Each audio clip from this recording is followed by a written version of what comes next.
I couldn't sleep because of the sounds in the walls. They were trying to warn me.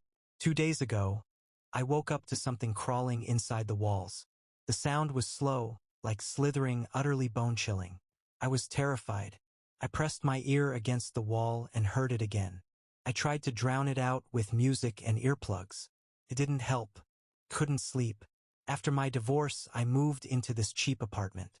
It seemed decent for the price, but now I understand why it was so affordable. The next day, I called the landlord. "Mr. Breger, there's something in the walls. I can't sleep." "Just rats," he said calmly. Too calmly. "Happens with new tenants. It'll stop soon." Even if they were rats, the sounds weren't normal. They had rhythm, almost like speech. I kept listening, trying to understand. It felt deliberate. And it wasn't random scratching anymore.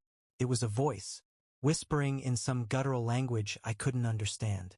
I recorded it on my phone, played it over and over, cleaned up the audio. Nothing. Then I reversed it. The voice said, "Run. He will kill you." Panic hit like a freight train.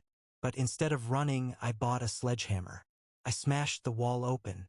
From one of the holes, a human arm emerged. Decomposing. I froze in terror. The stench nearly made me throw up. I dropped everything and ran to the door.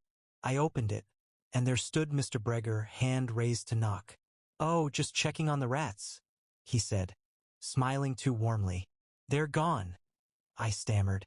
I kept the door nearly shut, hiding the wall. The sounds started again, louder, but he didn't react at all. He couldn't hear them. "I'll just take a quick look," he said. Before I could stop him, he forced his way in.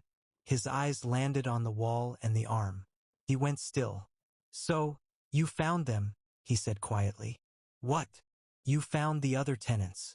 You all hear the noises." "I never did. I even lived here once." Silence.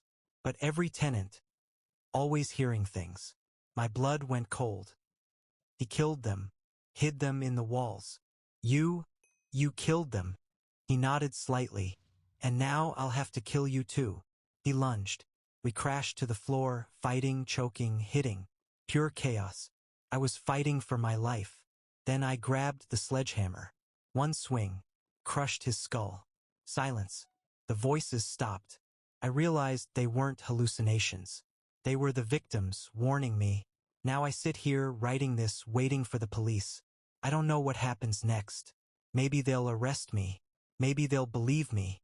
But no matter what the world thinks, no matter what the news reports, you know the truth. You know what really happened inside these walls.